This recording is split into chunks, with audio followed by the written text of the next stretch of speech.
ایک بادشاہ نے اپنے 3 وزراء کو دربار میں بلایا اور تینوں کو حکم دیا کہ تینوں ایک ایک تھیلا لے کر باغ میں داخل ہوں اور وہاں سے بادشاہ کے لیے مختلف اچھے پھل جمع کریں۔ وزراء بادشاہ کے اس عجیب حکم پر حیران رہ گئے اور تینوں ایک تھیلا پکڑ کر الگ الگ باغ میں داخل ہوئے۔ پہلے وزیر نے کوشش کی کہ بادشاہ کے لیے اس کی پسند کے مزیدار اور تازہ پھل جمع کرے، اور اس نے کافی محنت کے بعد بہترین اور تازہ پھلوں سے تھیلا بھر لیا۔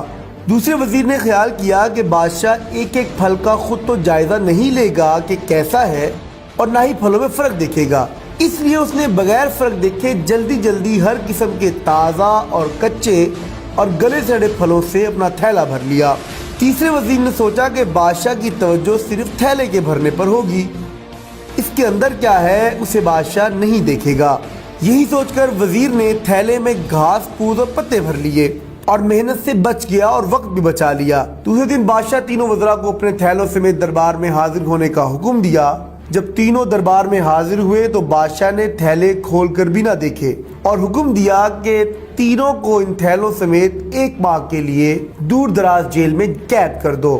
اب اس دور دراز جیل میں تینوں کے پاس کھانے پینے کے لیے کچھ نہیں تھا سوائے اس تھیلے کے جو انہوں نے جمع کیا تھا۔ اب پہلا وزیر جس نے اچھے پھل چن کر جمع کیے تھے وہ مزے سے اپنے انہی پھلوں پر گزارا کرتا رہا یہاں تک کہ 1 ماہ بآسانی گزر گیا۔ دوسرا وزیر جس نے بغیر دیکھے تازہ خراب تمام پھل جمع کیے تھے اس کے لیے بڑی مشکل پیش آئی۔ کچھ دن تو تازہ پھل کھا لیے لیکن پھر کچے اور گلے سڑے پھل کھانے پڑے جس سے وہ بہت زیادہ بیمار ہو گیا اور اسے بہت تکلیف اٹھانی پڑی۔ تیسرا وزیر جس نے اپنے تھیلے میں صرف گھاس پھوس ہی جمع کیا تھا وہ کچھ دن بعد ہی بھوک سے مر گیا کیونکہ اس کے پاس کھانے کو کچھ نہ تھا۔ آئیے اب اپنے آپ سے پوچھتے ہیں کہ ہم کیا جمع کر رہے ہیں۔